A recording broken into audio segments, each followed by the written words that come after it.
for our listeners who might not be familiar, you mentioned Camp Dunnabeck and the Windward School. So what was it about, first of all, a camp? You don't often hear about camps being impactful in a student's reading journey. So maybe can you talk about what's different about Camp Dunnabeck and how that helped your son? Yeah, so some of your listeners, if they're into the science of reading, might have heard of Samuel Orton and Anna Gillingham, but they might not have heard of Diana Hanbury King. She actually implemented Anna Gillingham's system of phonics at Sidwell Friends in Washington, D.C., and saw her students, the most struggling students at that school, learn how to read and actually surpass the other students who were being taught with whole language. And she kind of thought, oh, this dyslexia struggling readers thing is over. We know how to do it.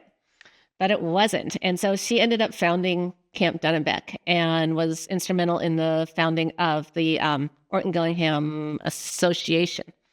And so what they did was they spent 2 weeks training tutors, sometimes teachers, sometimes other people who wanted to be trained in it, the first 2 weeks of summer. And then the kids came, and these tutors then used that 6 weeks to do their practicum, teaching kids how to read. So the tutors were all supervised by other people.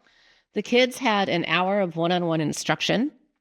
Then they got to have camp all day. And since it was sleepaway, they had a lot of time to play and make friends.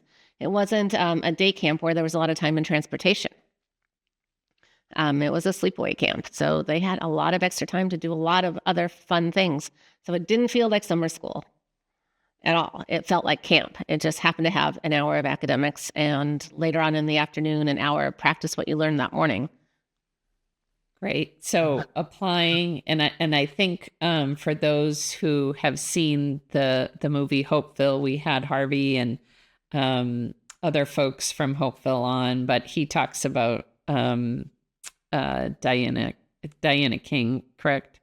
Yes, in that movie. And so I love that idea that because, as you said, because it's sleepaway camp, you have that concentrated time, not only for them to have fun and have summer camp activities, but to have that one-on-one, intensive, again, evidence-based instruction in reading. So Orton Gillingham is, of course, evidence-based. So that's wonderful. Where is Camp Dunnabeck located? Camp Dunnabeck is in, let's see, they're Rockland or one of those camps 90 minutes north of New York City, one of those counties. They have changed to a different campus than my son went to. But one of the things they did at the campus my son went to, it was in Armenia, is they had a stable of horses.